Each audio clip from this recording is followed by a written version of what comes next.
everyone, today I'm going to be talking about how you can use Python to combine two different tools. The first is Thermobar, which allows you to calculate liquid only and olivine liquid temperatures, with VESical, which allows you to calculate saturation pressures. So the input that we've got in Excel is currently formatted for Thermobar. So what you can see is on the left hand side we have the reference. So the first 6 of these are melt inclusions from Kilauea, and then the bottom 3 are some imaginary water-rich melt inclusions. So you can see all of the liquid compositions are here, and then the olivine composition of the olivine next to the melt inclusion is here, and that's shown with this underscore olivine. Okay, so the first thing we're going to have to do is open up Chrome. You're going to be running these calculations on the Enki server, which is run by Mark Yorso. The advantage of this is you don't have to install Thermo Engine, which is necessary for VESical locally. If you're very apt at installing things, you can definitely do that, but I'm just going to show you how the server works to start with. I'm running incognito so that it doesn't remember me, but you can run this in any Chrome. So first of all, you navigate to enkiportal.org. You're then going to click on this tab at the top. It says Enki server. You can say go to production server. And what it'll say is some things. So the first thing you need to do is you need to make a Gitlab account, which you can do by going into another window and finding here, and it'll give you an option to sign up. And then because of crypto, people have been hacking into the Enki server, unfortunately. So once you have your GitLab username, your full name and your email address, you need to email Mark Yorso and basically ask him to give you access. This might take a few days, so please do this in advance of wanting to use it. And then what you're going to do is, once that's all sorted, you're going to sign in with GitLab. So I'm just going to type my email.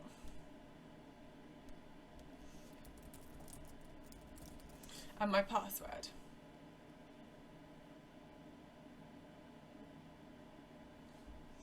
Okay, so then you're going to say close the screen, and what yours will look like is you won't have any of these things at the top if this is your first time logging in. So I'm just going to close all of mine just so you kind of get some idea what it's going to look like. There's obviously quite a lot of mess here. Okay, so now you need to get the files. So how we're going to do this is you're going to navigate to the read the docs page for Thermobar. So the easy thing to do is Google Thermobar read the docs, and it will direct you to my GitHub page probably. And if you scroll down to the bottom, you can see here. So then you're going to click on narrated YouTube videos, and this isn't actually going to be there yet because I'm narrating at the moment. But basically what you'll see is that for each video you can download the Python notebook and the Excel workbook, and after this video has been put online there'll be one for integrating with VESical. So you can just scroll through all of these and find the files you need, download them, and they'll end up in your downloads folder. Then what you need to do once you're on the Enki server is you can click the home button.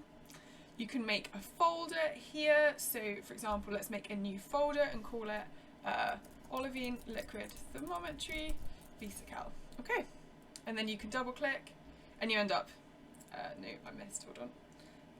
Double click and you end up in here. Now what you need to do is upload those files. So we click here, and then the files are olivine hosted melt inclusions and this combining one here. And then you're going to double click on the left hand side here. Okay, and this is a Jupyter notebook. So these cells are markdown cells, they contain text and you can follow through. And then these are code cells. I'm on Windows, so I can run these using Shift Enter or by pressing the button up here. So the first thing we need to do is, I'm just going to restart my kernel, just so it looks like what it's going to look like for you. And if you do this as well, you'll end up with a blank slate. So the first thing we're going to do is we're going to import various Python things, NumPy, pandas, and matplotlib. Now, You don't need to do this if you're running on the Enki server because it's pre-installed, but if you're running this notebook locally because you have Thermo Engine, you'll just need to uncomment this, you would delete this and run that cell. And now you need to install Thermobar. If you haven't done this already, do pip install Thermobar and run this. If you run it and you already have got it, it's going to tell you that it's already satisfied. And if you haven't run Thermobar for a while, you might want to uncomment this one and then run this one, which will upgrade Thermobar. Okay, so now we're going to import VESical. So anytime we use it in the notebook, we call it as V. And we're going to import Thermobar as PT. And we're also just going to print the version of these, and when you write your paper you should just say what version you're using, just for sort of for consistency. So you can see we are using, it's just going to take a second. We're using Thermobar version 0.17 and VESical version 1.02. So the very first thing we're going to do is import our data from the Thermobar format. So what you can see is this is reading this Excel file, so you tell it the name and the sheet name, so you can see this information is in the olivine liquid sheet. And then what Thermobar does is it returns basically this collection of data frames called out, which is a dictionary. So what you can extract from out is every single column in your input by doing out square brackets my input. You can also extract your olivine compositions and your liquid compositions and store these in these two data frames, my ols and my liquids. And then we're just going to display these new data frames we've pulled out just to check that there's no missing columns where we expect data. So what you can see is there's no titanium in olivine, but that is because we didn't give any titanium contents in olivine, but all of the liquid contents that we would expect are there. Okay, so the first thing we're going to do is we're going to use the Thermobar to calculate a temperature just based on the liquid composition using the Heltzen thermometer. So we're going to call this variable THT87. We're going to use the function Thermobar, so pt.calculate liquid only temperature. We tell the function our liquid compositions, which we loaded in here as my liquids, and we tell it an equation for temperature, so that's T Heltz 1987 MgO. And if you want to know like where those equations come from, if you go back to the read the docs page, you can see all of the available mineral melt, these are just liquid only thermometers to start with, and you can see these are the names of them. So yeah, here we've taken T Heltz 1987 MgO. So now what we need to do is we need to take our data frame that we've got formatted for Thermobar, and we need to use this convert to VESical function. And this will basically take the data frame, which for Thermobar has that underscore liquid because we're dealing with multiple phases, and it will strip off those column endings and get it in this format that VESical can take. So what you're telling it is you're telling it your liquid compositions, and also you're telling it a temperature. So here we've calculated temperature, and what this will do is it'll take your temperature, which is in Kelvin from this step, it'll change it into Celsius, which is what VESical want, and it'll append that temperature onto the data frame. And also because these liquid only thermometers don't care about redox, whereas some solubility models do, you can also tell it an Fe3, Fe total content. So here we're saying 0.15, and what it'll do is it'll take the ion total that you put in your input and it will partition it into FeO and Fe2O3. So we're just going to run those cells. So first we're going to calculate the temperature, then we're going to convert to VESical, and you can see it's got it into this format, and here's the temperature you calculated. And now we're going to do the final step, sort of before we are ready to calculate our saturation pressure, which is to take this new data frame with the right column headings and convert this into an object that we can put into VESical. So this is the batch file object. So again, you don't have to worry too much, but simply you just say, you know, there's no file name. You tell it the name of your data frame that you want to convert.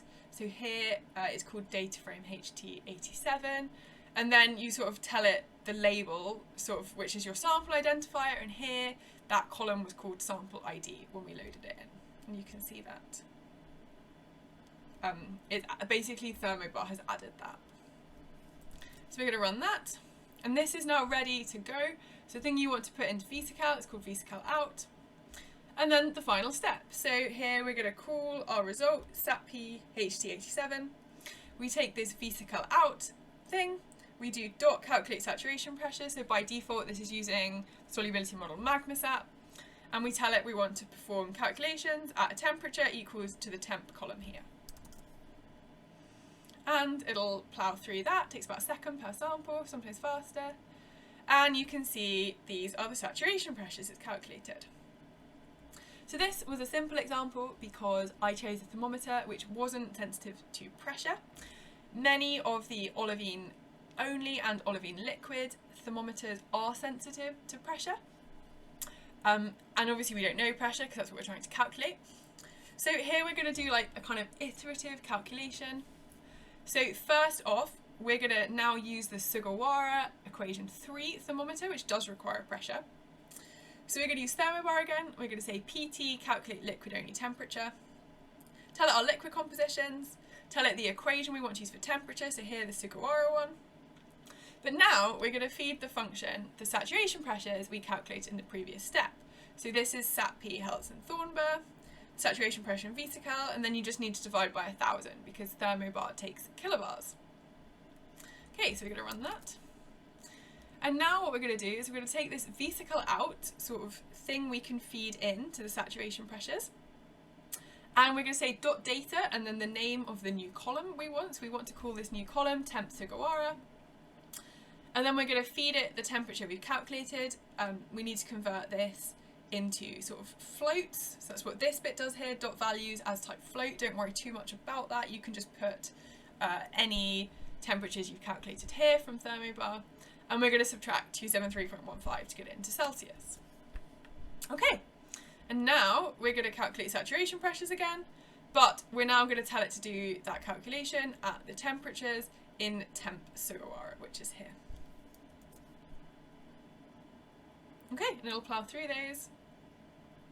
Don't worry about these prints for now. This is just saying that the Dwayne model was struggling to converge, but it did converge.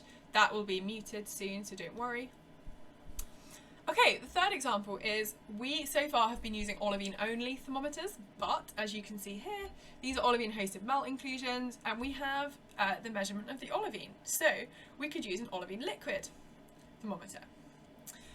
So this is a different function, pt.calculate all liquid temperature. We have to give our olivine compositions, which we loaded in, our liquid compositions, and a temperature. So here we're using Paterka 2008 equation 22. And again, this is pressure sensitive. So first of all, say we have some idea maybe that our melt inclusion is coming from sort of the base of the crust in an OIB, say. So we're going to tell it a pressure we want to perform our calculations at. So here, 10 kilobars. Again, we then take this VESical out and we're adding yet another column, which is the temperature for Paterka at 10 kilobars. And as again, we're going to calculate saturation pressures using this temperature. And here actually we're changing models, so far we've been using MagmaSat, now we're going to use Icon and Marziano. And then we can plot our calculated pressures as a histogram and put that initial estimate on. And we can see, okay, our estimate was way wrong. It's more like 1 to 3 kilobars, not 10 kilobars. So then we can say, okay, well we calculate our temperature using 10 kilobars, but it's not 10 kilobars. So we probably want to sort of iterate. So what we can say now is let's calculate the temperature again. So we're feeding it our olivines, our liquids, same equation, and now we're feeding it the pressures that we calculated in this step. And again, divide by 1,000. And now we're adding on a new column, which is the temperature calculated with the saturation pressure. And that's this temperature, again, converted to Celsius. And then we're going to loop through again and calculate saturation pressures using this new temperature. And then we can compare these. So we're basically comparing the saturation pressure calculated with the first guess, which is a temperature at 10 kilobars, versus sort of an iterated temperature and pressure. And what you can see is actually, the difference is a few bars. So in this case, the difference between sort of the temperature we calculate with Paterka for 10 kilobars and the actual temperature really aren't that different, so this probably isn't worth doing any more iterations. What we might want to do though is compare how our choice of thermometer matters. So here I'm just going to calculate one more temperature. This is a liquid only temperature using Paterka 2008 equation 22. So what this does is, instead of using the olivine composition like above, this actually uses the BT-DMG to calculate sort of a theoretical olivine composition, so it means you can get that temperature from just the liquid. And we're going to perform calculations, say, at 2 kilobars, because as we've learnt here, the pressure, in this case you're feeding the thermometer, isn't making that much difference. Again, we add a new column which has this new temperature, and we calculate saturation pressures, now using Magnesat. Again. So now what we're going to do is we're going to plot the water content in the melt inclusions, which we could get from any of these data frames, but here I'm just choosing to use the saturation pressure from Heltz-Thornber 87 data frame. That's our x-axis. And then we're going to plot the saturation pressure we calculated from Paterka 22 DMG up here, with the saturation pressure we calculated at the top for Heltz-Thornber. And what we can see is, there isn't that much difference in pressure, but it's more significant than it was before. So basically what this means is your choice of solubility model is more important, your choice of thermometer is more important than like iterating down to a pressure with that thermometer. You should check this for your system, but generally what this shows is actually this makes it very easy to calculate your thermometers, but basaltic solubility models aren't that sensitive to temperature, and you can find more about that in VESical Part 2.